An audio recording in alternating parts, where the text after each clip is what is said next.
Good morning, guys. This is a tutorial for week one's assignment for argument, which is a review of argument terms. This is actually my second time recording this video because I realized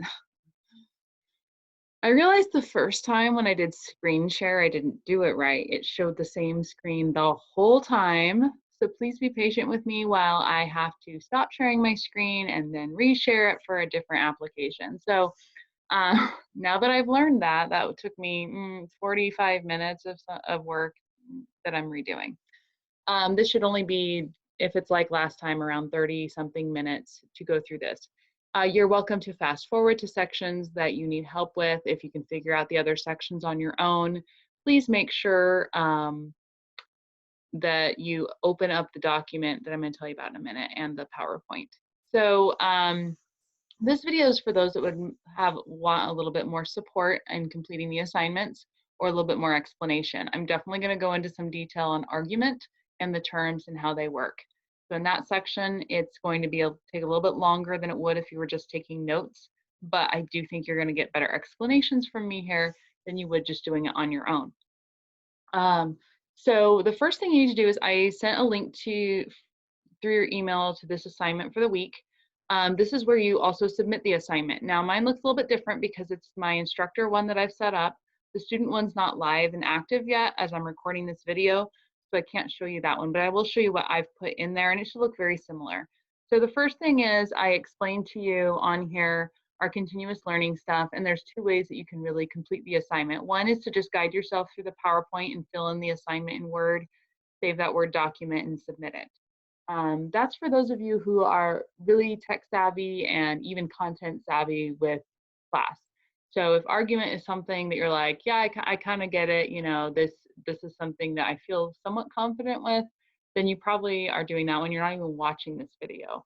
If you're watching this video, you probably picked option 2 in the assignment.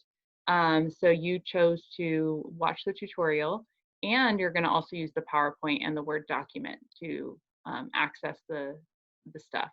So what you're going to notice when you're done, this is just an example from another teacher's assignment I pulled from online. I just wanted really the submit assignment button that you could see here. So when you're done with this whole lesson and you've saved your Word document somewhere safe, you go here to submit assignment, you click that just like normal. We've done this before, this isn't new. And then you're going to get this box where you can do file upload. You choose the file and it will open up like a file folder where you can pick where you saved it like normal. And then you click submit assignment. It may ask you to verify that it's the correct thing. Just follow the on-screen instructions. It should be pretty self-explanatory, okay? I'll also be available for Q&A this week. I sent out the schedule for that. There is a schedule. You can't join another class period. But if anybody shows up, I'll be there for that. It's totally optional. Really, this video is I guess, the better explanation. I'm there for more people that have individual questions beyond what I can answer here or in the assignment itself. All right, so there's options 1 and 2. This video you most likely found down here, or because it was in my email I sent out with the assignment. So this is how you access this is how it's going to go kind of week by week. Is there's a section of instruction and it tells you what to do. Please read those.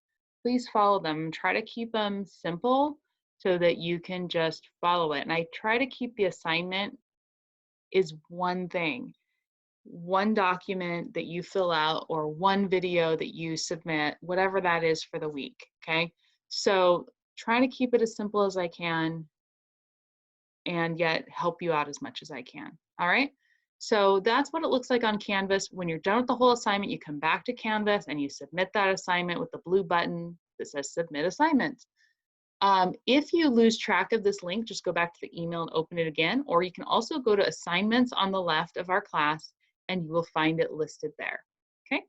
All right, so I'm gonna stop sharing this screen and you're gonna see my face for a minute as I transition over to my other screen that I'm gonna share with you, which is the actual assignment itself. So if you open that Word document, this is what it looks like.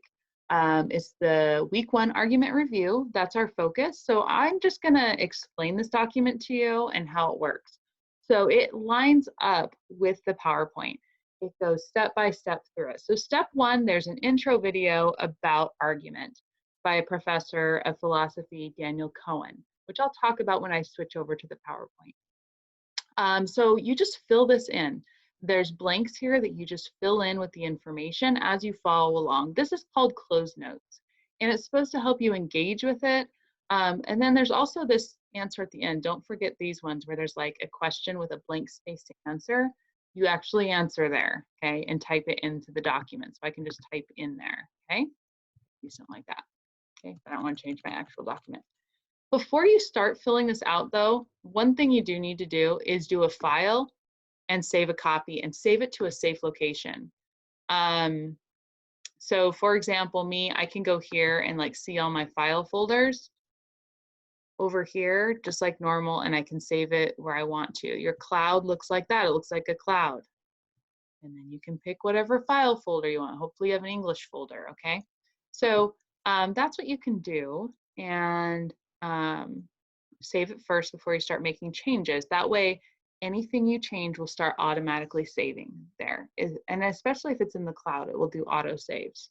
All right, so the first thing you do is watch his video, fill in the blanks. It's like you're taking notes on his video with the key points that he has. Step two then goes into the next step, and there will be PowerPoint slides to help explain this, which I'll go over in a minute. And then step three is the heart of this lesson, which is the terms. Pretty simple here that you're either filling in the term, missing term, or the missing definition. It lines up with the PowerPoint, but it's to help you work through those. Now, some of these have both, like counter argument and concession. I gave you both. The reason we do this is so you engage more with the material than simply just reading it. By doing this process, you have a place to keep the information, but you also are having to work with it in some way. Step four is the actual application of the material. That is where you actually will watch a TED Talk from this author that I really like. She's from Nigeria, and you'll try to find the example from the video of each of the parts of the argument.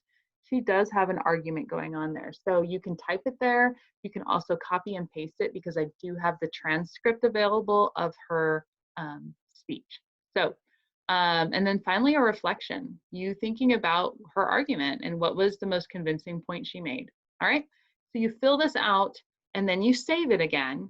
Just make sure you click that little save button once you've saved it once, but make sure you do that save as or save a copy before you get going. That's key.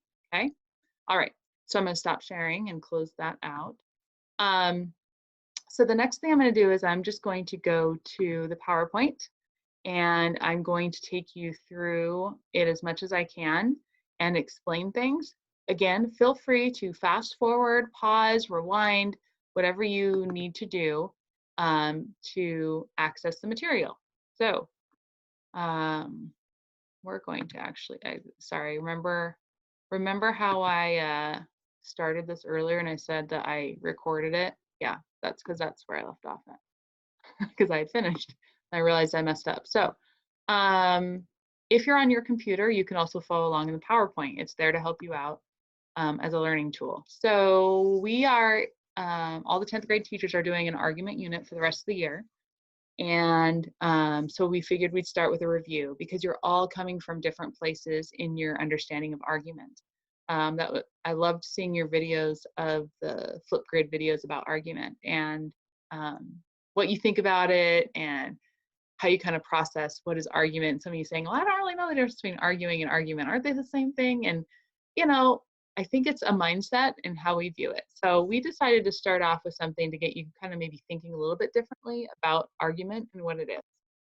So in our lesson for today, our targets, these are our goals for you, is we want you to think about what are the parts of the argument, and we want you to be able to identify the parts, because if you can at least identify it in other people's writing or speaking, then the chances that you can actually employ it in your own writing and speaking goes up, right? Because if I can at least notice it, then I can start to do it, okay? Just like I think about with sports, if I can identify, oh, that's a layup, oh, that's a jump shot, then I can move on to the next thing of actually trying to do it and replicate it. But if I don't even know what it is and I can't recognize it when I see it, am I going to be that successful? Probably not. Okay, so we're going to work on that. That's what we're going to go through. All right, so what you need, I've already kind of mentioned it, but in case you don't have it already, you need to open the notes from the argument review assignment, and you need to save it on your computer or your cloud drive. Just do a file save as, or that save a copy, whatever it says on your computer. It depends on if you're in the cloud or not. And some of you might be using home computers or not school ones, I don't know. You also need a copy of this article and the PowerPoint, obviously, but you know, if you're looking at this screen, your PowerPoint's obviously open because you're looking at this screen. So those of you watching this tutorial video, make sure you have all of those things open. You also need working speakers and headphones for the videos. But again, if you're watching this video, you probably already have that because you're watching me right now, right? Remember, this is written for everybody, including those not watching this video, those that are just guiding themselves through the lesson. So the first thing is, like, you know, we're gonna be looking at what argument is and what it's not. And you know, some kids will be like, why should I listen to this person you're going to make me listen to about this? Because they're an expert. This is just one of many experts on argument. So he's just one person with a theory and a lot of education on this. And his name is Daniel Cohen, and he is actually a professor of philosophy at a college. It tells you that at the bottom. He specializes in argumentation theory. That's what he does. So he is far more of an expert than I am on argument, just so you know. So that's what he does. He focuses on that area, and he studies how we use reasoning, how we use reason to put forth our ideas on things that are controversial or just things we can be opinionated on, whatever that is. And he, in his video, what I really like about it is he talks about these notions we have about argument and how we should shift our ideas of what we think about when we think argument. And I did bold here that he argues for new non-combative metaphors for argument. Remember, metaphors are comparisons that don't use like or as. So we often say like compare argument to fighting. And he's saying that's combative, right? That's combat. That's, you know, fighting is combat. And why do we have this? That there's like a battle between people, a battle of wits. And so he'll get into that and dispelling that idea. So you're going to just click to the next thing. So if you're watching this video, you're going to have to kind of bounce between. So what you're going to do is you're going to pause me. So pause my video and then go watch this one, and you can access it in the PowerPoint. You just go to the PowerPoint. It's also in the Word document. I put things in a couple of places so you have multiple ways to access. So you can go here and click on it and watch his video. So pause me, watch it, answer the questions in your Word document, and we'll meet back for the next step, step 2. So go ahead and pause me. I'm not going to sit here the whole time for 9 minutes and wait for you to watch it. So make sure you pause. I'm moving on to step 2. All right, step 2, welcome back. So for this one, you should have an article open. I'm actually going to transition screens here in a second, but I'm going to tell you your task because I'm going to give you the option, really. It says on here to read it silently because this is for people that are not doing this tutorial, ones that are doing it on their own. So they're going to be reading the article silently one time through, and they're going to copy one sentence that they think is the most important, and they're going to paste it into the Word document. We're talking about something that is like a key idea about argument.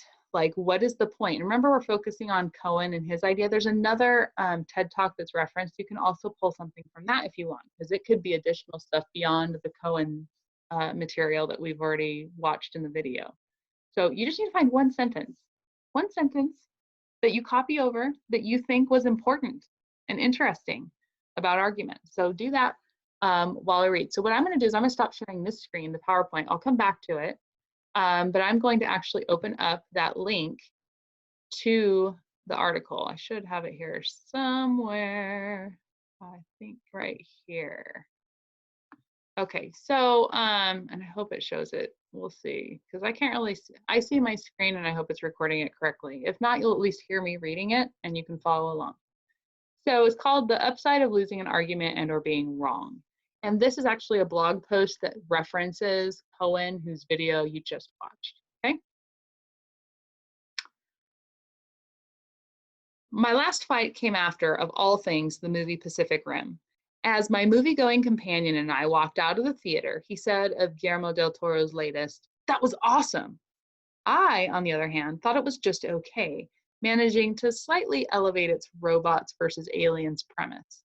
At first, we slightly disagreed, but within 15 minutes, my companion was declaring the movie a sparkling beacon in the tide of summer movie sludge, a brilliant takedown of the destruction movie genre. I, on the other hand, was calling it everything that's wrong with cinema today: too much action, too much testosterone, and far too high a body count. Wait, but you had fun watching the movie, I thought, even as I railed against it. As our discussion crossed the 60-minute mark and my cheeks were fully flushed, I realized that I was no longer simply stating my opinion.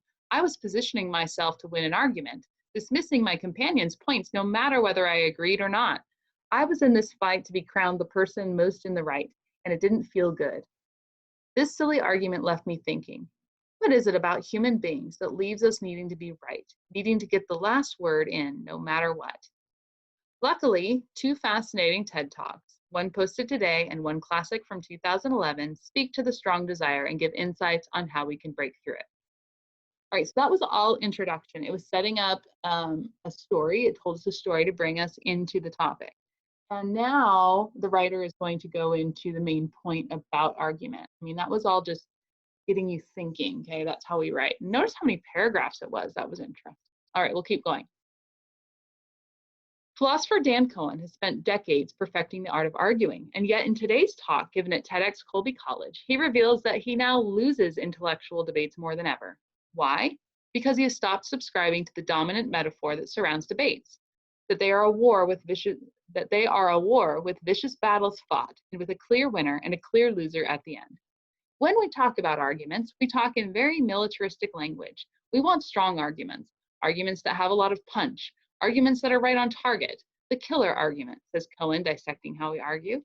But if argument is war, then there's an implicit equation of learning with losing. In this talk, Cohen unpacks why the argument as war metaphor is so limiting, because it creates an adversarial relationship. It puts the focus on tactics, knock down your opponent's argument, rather than real thought. Do they have a point? And shuts off the possibility of negotiation, compromise, or collaboration. Because after all, who is the real winner in an argument? According to Cohen, it's whoever has their worldview expanded. There's no reason that needs to be limited to one person. In the ideal situation, everyone in a debate could come out with a greater understanding. Cohen's talk reminded me of Kathryn Schulz's classic on being wrong. At TED 2011, Schulz pointed out a related paradox, that while we all know that human beings are fallible, we are loath to admit when we ourselves are wrong. So effectively, we all kind of wind up traveling through life, trapped in this little bubble of feeling very right about everything, says Schulz. In a brilliant moment in the talk, she asks, what does it feel like to be wrong? While first instinct might tell us that it feels terrible, she points that's actually only what happens when we realize that we are wrong. Until that moment, being wrong feels exactly like being right. So often, clues pop up that could reveal to us our error, and yet we often put up blinders to them. This is fine when it comes to a misunderstood song lyric, but it can be disastrous when it comes to bigger convictions that affect the health and well-being of others or our planet. But beyond that, explains Schulz, the need to be right simply keeps us from growing. What's most baffling and most tragic about this is that it misses the whole point of being human, she says. If you really want to rediscover wonder, you need to step outside of that tiny, terrified space of rightness and look around at each other and the vastness and complexity of the universe and be able to say, wow, I don't know, maybe I'm wrong. And with that, I'm willing to admit, I could possibly be wrong about Pacific Rim. All right, so that's your article. So I'm going to go back and I'm going to share the PowerPoint again. I'm hoping all this is working again as I go. So on your first read, which that was our first read, one sentence that you thought was most important or interesting, thinking about the main point, thinking about what was said, just go copy and paste it into your Word document. Take a minute to do that. You can go ahead and pause me if you need to. All right, we're back for the next step of this process. Oftentimes students don't do a lot with reading things twice. If you went back to skim through it, you were kind of maybe doing a second read. So even if you did that or not, I want you to go back again. I don't want you to use the word argument. That is the topic that we're dealing with. So when you're looking for a word here, I want you to find one word that you think is really important to this article, a really key idea, and it's a single word. And I want you to go paste it. There is like no really right or wrong answer. I guess the wrong answer for me would be getting the word the or and, something silly. It should be a good word like a verb or a noun. It should not be the word argument because that's our topic. Again, remember, I want you to get a word that's important about argument. So go back through and you can skim the article pretty quickly and find a word and paste it into your Word document into the area that I gave you. So you can go ahead and pause me so you have time to go do that. All right. So now's the last part of this introduction, which is reflecting on all this. You watched a video, you read an article. They're all about this concept of trying to get rid of this adversarial idea we have about argument and be able to be, I guess, a bit more intellectually mature about it. So I want you to think about what you've watched and read.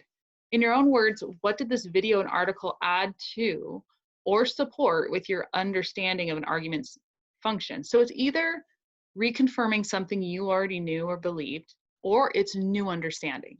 Okay, so you can do either one or both if you want. Okay, so add to means it's new. Support means it's something you already kind of knew, but it is supporting something you already knew, right? It's repeating something you kind of knew. Then I want you to also reflect on what key ideas stood out to you from the video or from the article or both. And while you're answering those two questions, I want you to also use that single word from the last step, that one you noted from the article. I want you to try to use that in your writing as you respond, as you reflect. That's good practice to try to use this elevated expert vocabulary in your own writing. All right, so you can go ahead and pause me because we're going to move on to the next step, which is actually going over the terms. Let's go ahead and pause me and I will join you in just a second.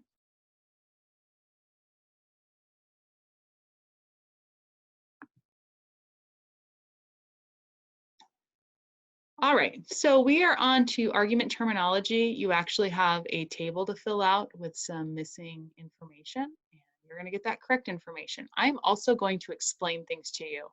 I'm going to give you examples really quickly, and it's just going to be off the top of my head. I don't have a lot prepared for it. I just teach this stuff and kind of know it. So I'm just going to do my best to explain these terms and give you examples of it as I go. And you're getting more than what people on just going through the PowerPoint are getting, okay? If you want to just skip through me, that's fine. I'm just here to help people that still struggle with these terms, okay? If you know these terms, you're like, yeah, I know it, then maybe just doing the PowerPoint would be helpful, just to do that quick review. Or you can just listen to me and fill it out, do whatever. Just know that you need to get the terms and the definitions all in there, okay? All right. Here we go. The very first thing you need to know with argument is central or main claim. It's called both things. It's very similar to what you guys probably know as a thesis. It's the main point. With argument, it is your position on the topic, on the issue.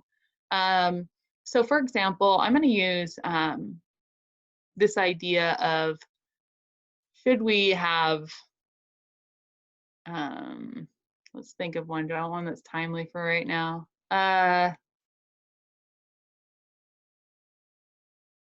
Yeah, let's just do an easy one. Should we have school uniforms or not? It's been around for a while. It's kind of been overdone. I picked this one because I know we aren't going to use it in class because I've heard it a million times, and it's kind of one that's gotten a little bit old, but I know it pretty well. So this would be my position on it. Now, a lot of you might think of pro-con, like I'm either for school uniforms or I am against them. But you need to understand an argument. There's a huge spectrum of beliefs and ideas, and it is okay to be in that spectrum. But you need to be clear where you are at in the spectrum of belief. So maybe you are hardcore, like for school uniforms. You're like, yes, every school should have school uniforms. Every public school should have school uniforms. I believe that strongly. And There are many reasons I have for that. And some of you might be totally against it. And you're like, nope, absolutely never okay in any way, shape, or form, hardcore that way. But there are a huge amount of people that are in between that might say, well, I think in this circumstance, it'd actually be a good thing. And I think we should do this with school uniforms. And so just keep that in mind, that you can be in between as long as you take a stance. What you can't do in an argument, I would say, and I hope this is fair in saying that, is you can't just sit there and say, I understand these people and those people. I see both sides. You haven't really taken a stance. You need to take a stance. So you need to explain where you are on that spectrum. That is your job.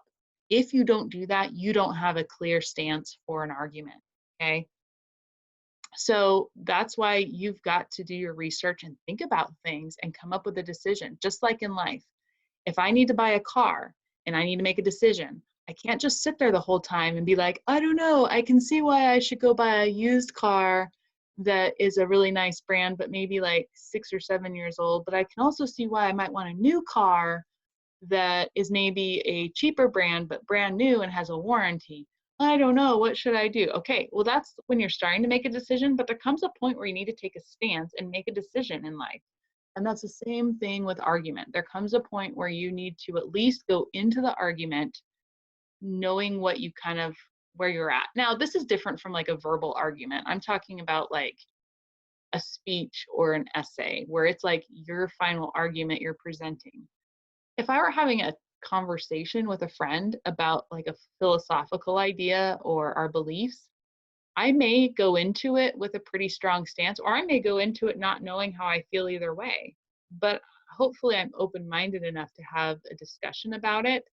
And by the end, maybe I've come to a conclusion on it. So just keep in mind, it depends on your purpose. I'm really talking about it in terms of an essay or a speech. So just keep that in mind. All right, so make sure you copy down that definition before we move on. If you need to, pause the video, get it typed in, or you can actually copy and paste it from the PowerPoint into your Word document. All right, next up is what most kids understand about what supports that main claim, which are subclaims. Subclaims, I think, are similar to topic sentences that you guys are used to in regular essays. Some people will call all of these claims, the main claim and the subclaims. They'll just refer to all of them as claims, because what a claim is it's claiming something to be true. You're stating something as though it's fact that is most likely opinion. So a subclaim are those statements or reasons that you say to support your main claim. And I just break it down from there because some kids struggle with, like, if I just said, oh, write a main claim and then have other claims to support it. A subclaim is just one that supports that main idea. Okay, so if I'm going to argue that we should have school uniforms, that this might be when I say that's because it gets rid of a lot of the bullying that happens because some students do not have the most popular expensive clothing that other students have, and it keeps kids from being judged based off of socioeconomics, you know, the amount of money their parents make. It takes that out of the equation for our social constructs and our social groups at schools. It makes it so it's not an obvious factor in defining who you are, and so people can be defined by who they are rather than what they wear. So that would be a subclaim. And then I need to have evidence for that. Like, do I have an example of where this has happened, or where people have been bullied or targeted because of the clothing they wear, or that they don't have the nicest clothing, or, you know what I mean? So then I would go into the evidence part, which is down here, okay? So subclaims usually have signal words like because, since, for, so, thus, consequently, therefore, all those types of transition words to indicate that. And usually our body paragraphs would start with subclaim in our writing. But we got to support those with evidence. We can't just claim something and then just leave it there like, well, it's just what I think. It's just what I believe. Well, no. Can you give us evidence? Can you give us a study that shows that? Are there statistics to support that? Is there an expert that you can cite that knows that this is true, that they've actually done research on this? So find that and use it to support what you're saying. So that's evidence, and it makes you more valid. It makes you trustworthy, okay? Then there's reasoning, and that's really the statements that you say that help connect that evidence to your subclaim.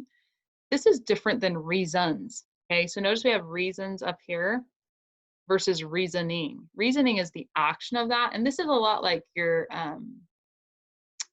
so these are like, evidence is like concrete details, reasoning is like your commentary. It's your way of connecting all these ideas together and using a lot of logic to make those connections. So if I have a friend who went through an experience of being bullied because she didn't have a certain brand of jeans and her mom bought her just jeans at Costco, and so some kids treated her poorly because they weren't this expensive $100 jeans that she was wearing to school, I could cite that as evidence, but then my reasoning needs to connect it back to my main point, that because of the way she was treated, it had this effect on her, which we don't need that in school because she's there to learn and build relationships, and that just gets in the way of her being successful at doing that. Okay, you see where I'm going with that? So the reasoning is key. We should have a lot of that actually. The evidence should be a smaller portion. That's why your teachers often give you the thing of like have one piece of evidence and then two commentary. It's because we really want you to develop those ideas and make those connections. All right, make sure you have all your information for your notes. Moving on to the next one. Pause me if you need to. Next section, one of my favorites. A lot of students struggle with this one and the last one. So this is something that some kids put it in a separate paragraph in their writing. I really like it when kids weave it throughout their writing much more naturally, the way that professional writers do. So it's by looking at the other side. So counter-argument and counterclaim are often thrown around. I look at counter-argument as the opposing viewpoint. It's like the big picture thing. So if I'm arguing that we should have school uniforms, the counter-argument to that would be we should not have school uniforms. Counterclaim is when somebody disagrees with my smaller points that I make. So if I made the point about socioeconomics, you could have a counterclaim to that. You could say, well, just because someone's wearing a uniform to school doesn't mean the other kids won't know that their family doesn't have a lot of money, or they will still know that certain kids have a lot of money because of the car they drive to school, or just the reputation they have. Kids talk about that stuff. So even though they wear something different in a uniform, it's not going to change that fact that kids know about that. What I just gave you an example was a counterclaim. I took one of my smaller ideas and I was able to think of the opposing idea and what they would say. How would they argue against my idea? Now, I can't just leave it at that because it's going to make my idea sound lame. So I go, okay, someone might bring that up. So I need to bring that up.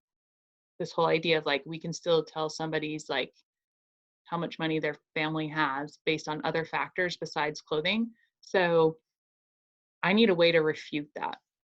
And it's also called a rebuttal. So that's when I give more reasons or evidence to go against what they said. So if they're going to argue, oh, they could know by cars or whatever, you know, what am I going to say to that?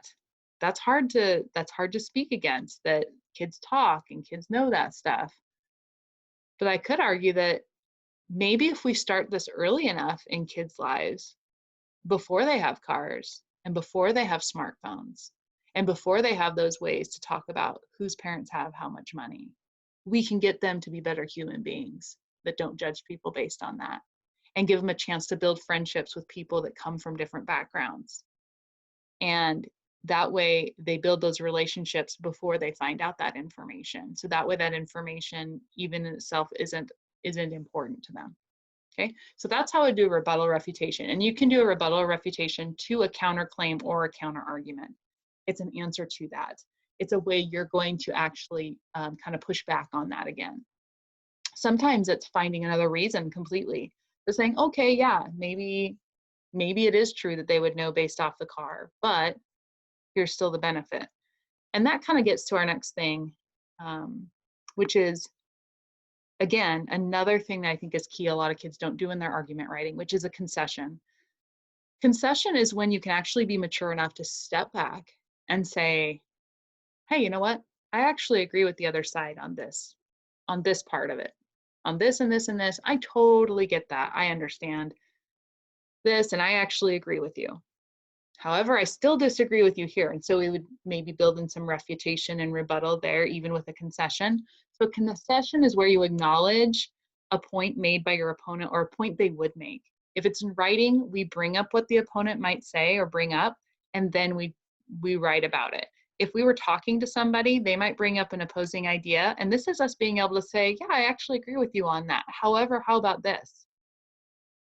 So it's a way of showing that you are thinking about their ideas and that you're also processing your own argument, that you're actually narrowing your ideas, and it makes you a more intelligent arguer.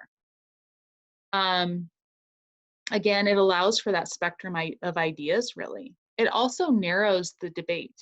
It helps us say, okay, what is the real difference between you and I and our opinions on this? What does it come down to? Because if we can agree to certain things, then where's the real disagreement? And then we can have a much better discussion instead of like fighting about all these other things that don't matter that we actually agree on. So that's what's important with concession. Next is common ground. Common ground is sometimes like the end result. What we'd like to have happen is we would like to bring people to this common understanding. A lot of you won't get to this in argument. I kind of have this as like a problem solution type of feature. So it's how we get that bringing people together through argument. If we have people on polar opposites, has my argument allowed us to find that common ground where we can come together and agree on this solution or on this idea? That's really hard sometimes, because if people feel really strongly one way or the other, are we going to be able to find that common ground? Are we going to be able to figure that out? So I challenge you to still try to find common ground in your arguments, try to incorporate it, but it doesn't always work with what you're talking about. It just depends. You just have to think when you're putting something together. All right, so if you want to pause it there and catch up on your definitions and terms, you can. That is the end of our terminology review. This last section is the application of the ideas. For this section, you're going to actually identify the parts of an argument. You're going to listen to, watch an argument, and you are going to try to note in your own words or in her words what those are. So you're going to be looking for, what is her main claim? What is at least one of her subclaims or reasons to support that? Give at least one piece of evidence to support that subclaim or reason that she cites. Anytime she makes a concession, you want to write down at least one of those, and then a counterclaim, and then one of her refutations or rebuttals to that counterclaim. Remember, these ones are related, okay? The subclaim and reasons and evidence should be directly related, just like the counterclaims and the refutation rebuttal should be related, unless it's related to the concession. Remember, we just want you to try this out. It is a bit of review, but this is the application part. So in your document, you have a table that looks like this. You're simply going to type in or copy and paste what you think the parts are. So in the PowerPoint is a link to this video. It's embedded, and it is "The Danger of a Single Story" is the name of the speech of the argument. Adichie is a Nigerian-born author. She's well-known, award-winning. She's going to talk about her life, her childhood growing up, and her developing as a writer and as a reader. So you just push play and listen to her. And when she says something that you think is a part of that argument, put it into the chart. It is a bit lengthy. It is about 19 minutes long, so you'll just have to watch it yourself. But I also have a link to the transcript, especially if you have video issues, or if there's something she says that went too fast, you can go back and find it in the transcript. So I'm going to stop sharing my screen for a second to show you that transcript, because I think that's really helpful. I really liked that with this. So hoping this shows up again. So this is the link there at the end of the PowerPoint. Not technically the end of the PowerPoint, it's toward the end. So this is the actual thing. I can press play, I can start to listen to it. And then this is the transcript below. And what's really cool, man, I can change the language if I want to. That's kind of cool. I don't know how good that is, but please don't submit it on your assignment in another language. But you can listen to her speech and take notes. But then you can scroll through here and you can see there's a lot of parts where there's laughter or applause. in the transcript. So, and it has time markers of when approximately she said it. And if you click that, it takes you to that point in the video. So it's really kind of cool. It fast forwarded me actually, guys, to that point. So that's the transcript aspect that could help you out. So I'm gonna go back to the PowerPoint now. So your job is to watch that and identify the parts of the argument from Adichie's speech. And lastly, you save it when you're done. Save that Word document you've been working on. And what I want you to do is go submit it to Canvas. The assignment's there. You click the Submit Assignment button, and then you attach that document to it. Make sure, though, you saved it first and closed out of that document before you go there to submit it. So I hope you learned a lot from this week's lesson about argument, about how we can have sophisticated arguments that are interesting and that we can actually learn things by arguing. We don't just put our ideas out there. It's not a battle to win. It is a way to intellectually grow.